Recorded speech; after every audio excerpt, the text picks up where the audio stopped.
Peace, peace, peace. Welcome back to my YouTube channel. For those of you who don't know, it's your boy Vic Slain Hope, and I got another video for y'all. And this is another law in the 48 laws of power. Yes, law number 39. Stir up waters to catch the fish. Now, before I even get into the judgment, like if you messing with my content, like I always tell y'all, like, share it, and subscribe to the channel so you can keep up with the videos. Now let's get into this law because it's a very, very important one.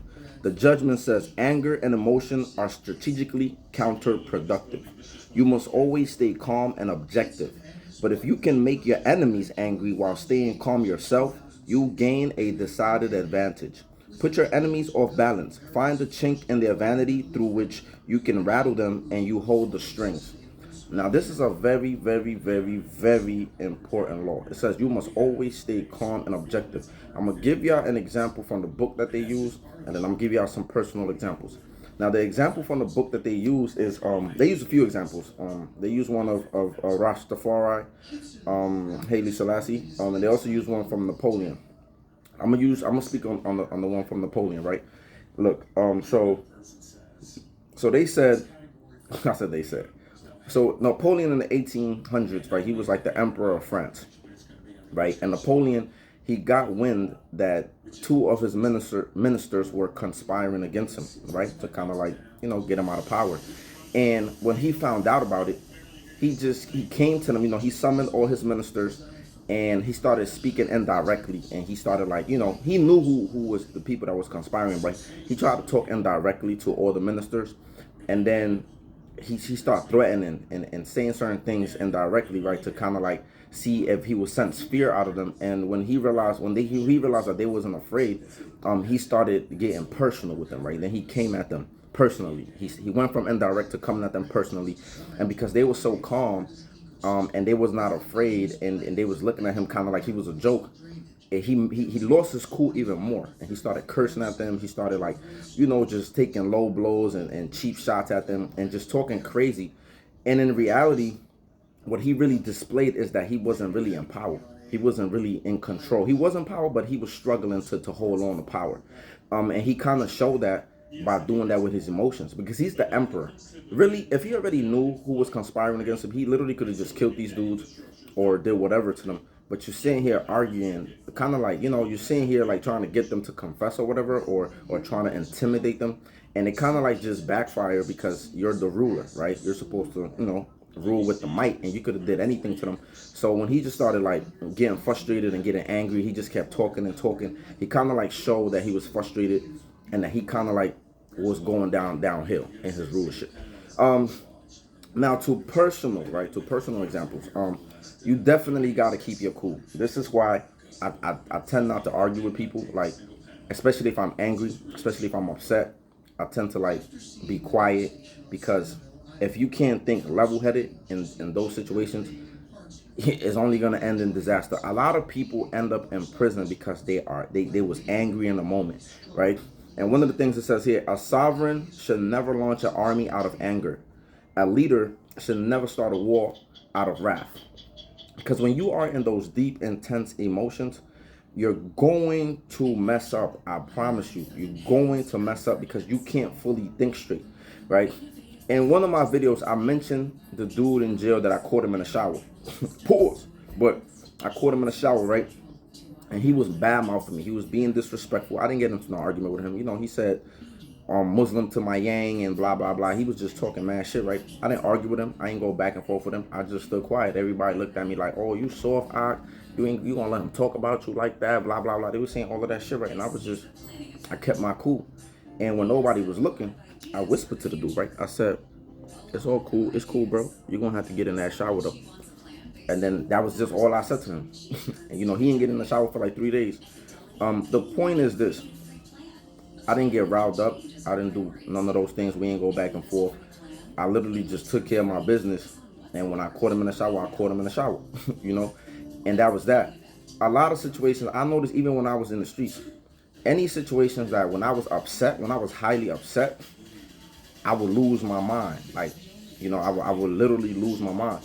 But when I when I thought my plans out, when I sat down and thought out my moves and I organized my thoughts, you know, I was able to carry out my missions, you know, more effectively in the streets. But when a lot of things happen in the moment, this is why I don't like when situations just happen in the moment, because a lot of times when situations happen in the moment, it can spiral out of control. Remember back in the days when you was younger in school and you kind of like, well, when I was growing up, at one point, whoever swung first used to get in trouble. Then they changed that, and then both parties got in trouble. But remember that? How one person will always try to get the other person to swing first? One person always trying to get the other person more mad? You know, it's kind of like the same thing. How you stir up the waters, right?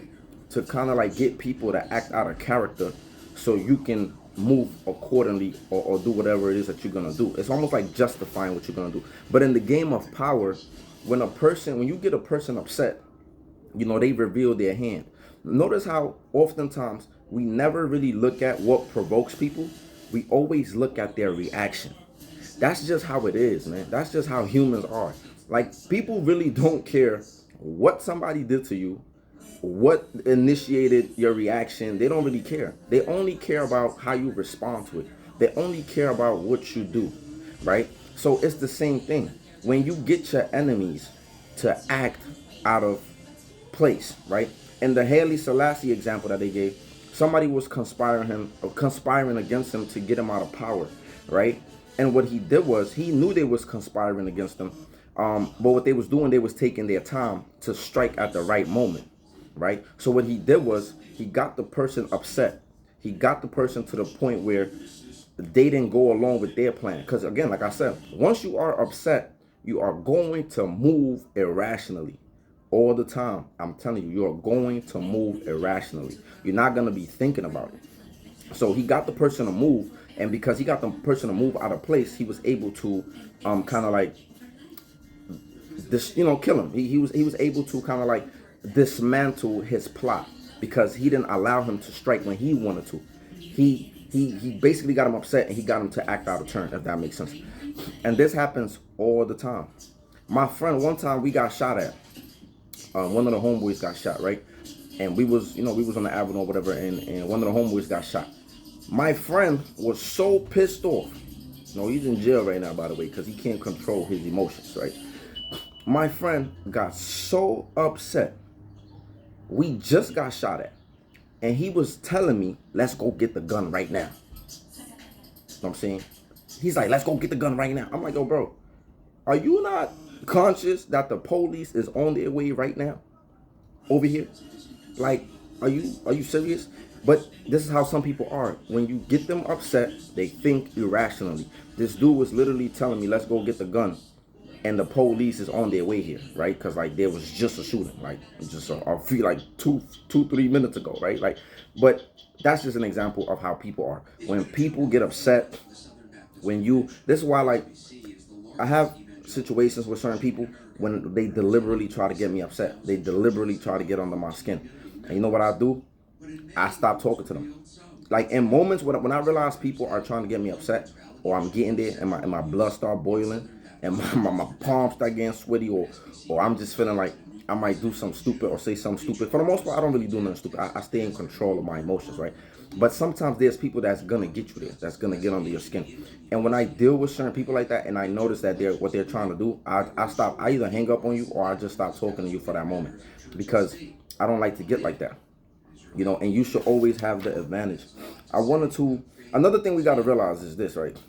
When people are angry at you, the game is about this, man. It's not necessarily that they are angry at you. Sometimes we can't take certain things personally, right? Because anger, for example, let's just use a woman, for example, a woman who has been cheated on multiple times, right? Or she just been abused a certain way. When she snaps on a guy for cheating, she's snapping from a place of accumulated situations, right? It's just like a guy too. A guy that been bullied for mad long. He's been getting slapped on and robbed and done all these crazy things been done to him. When he snaps on somebody, it usually comes from those accumulated situations and instances that he has had in his life where he was being violated. So sometimes the response to you is not necessarily what you did, but it's just an accumulation of trauma and old situations. So that's something that we have to also realize about anger, right? Anger is an accumulation of previous experiences and trauma and hurt and pain that just kind of like comes out. Like, another thing I wanted to touch upon is this is a very good law, man. I just got to get this book. But I'm gonna end this because I don't want to make the video too long. But remember, man, you always got to stay cool and level-headed. But if you can get your enemies to jump, like the examples I just gave you, if you can get your enemies to, if you can get under their skin, and before I even finish that thought, I'm gonna read the reversal is saying that, like, be careful when you playing with people's emotion, because if you upset sharks, you're gonna be in problems, right? You're gonna be in problems, and that's basically what it's saying. Some fish are better left at the bottom of the pond, right? So you got to be careful, and you got to study your enemy. If you're going to use this tactic of rallying them up to kind of like get them to show their hands and get them to tell you about yourself, because notice how a lot of times when people are upset, they reveal how they really feel about you. When people are upset, they tell you. I say that all the time. When people are drunk and when people are upset, they reveal how they really feel about you. So sometimes it's good to get people upset just to see how they're gonna react and what they're gonna say. But sometimes people do say things they don't mean, but I kind of believe there's some truth to the things that they're saying. So anyway, with that being said, is yeah, if you know your enemy, you study them, and you want to use this tactic, go ahead and use it. But you always must remain calm and keep your cool. And it's hard to do that a lot of times, but you have to do that. And at the same time, you got to be wary of who you playing these emotional games with. Because some people, you're going to upset them, and you're going to wish you never did. And they can cost you your life. So that's the law right there. Let me know what your thoughts are in the comment section. And if you like it, share it and subscribe to the channel. Peace.